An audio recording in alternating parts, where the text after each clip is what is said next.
দেখো মালিক, এই প্রশ্নটা কী বলছে, 2-এর দাগের, ওকে।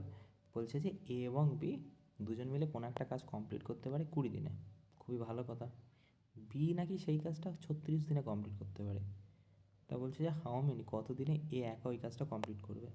আমরা এই ধরনের প্রশ্ন টাইম অ্যান্ড ওয়ার্কে পাই, সেটা টাইম অ্যান্ড ওয়ার্কের প্রশ্ন।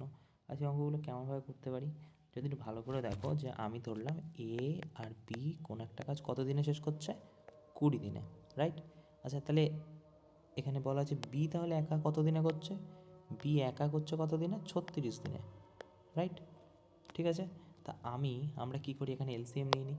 এই দুটোর এলসিএম আমরা কত হবে গো, এই দুটোর এলসিএম যদি 20 আর 36 নিয়ে নিই, তাহলে এলসিএম 2 10 দুগুণ 10, 2 1 2 8 দুগুণ 16, 2 5 9, 4 4 9 36, 36 5 180, রাইট। তাহলে 180 হয়ে যাবে এলসিএম।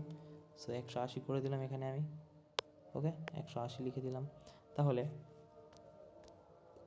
এ যদি 20 দিনে এই কাজটা করে আর এ যদি 36 দিনে করে, তাহলে টোটাল কাজ যদি আমি এলসিএম নিয়ে টোটাল এটা ধরে নিই, তাহলে এদের কার্যক্ষমতা এক এক দিনে কত করে করতে পারে কাজ।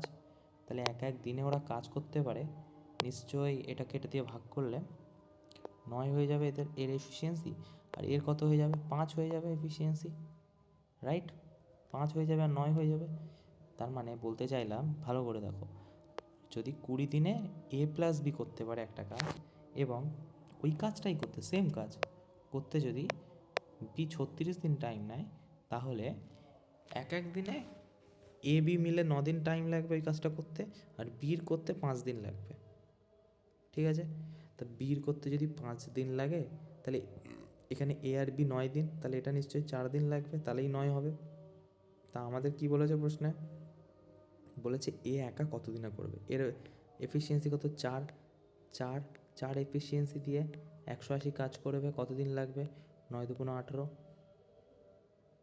না না না 4 4 16, সরি 4 4 16, 2 4 5 20, 45 দিন লাগবে, ওকে।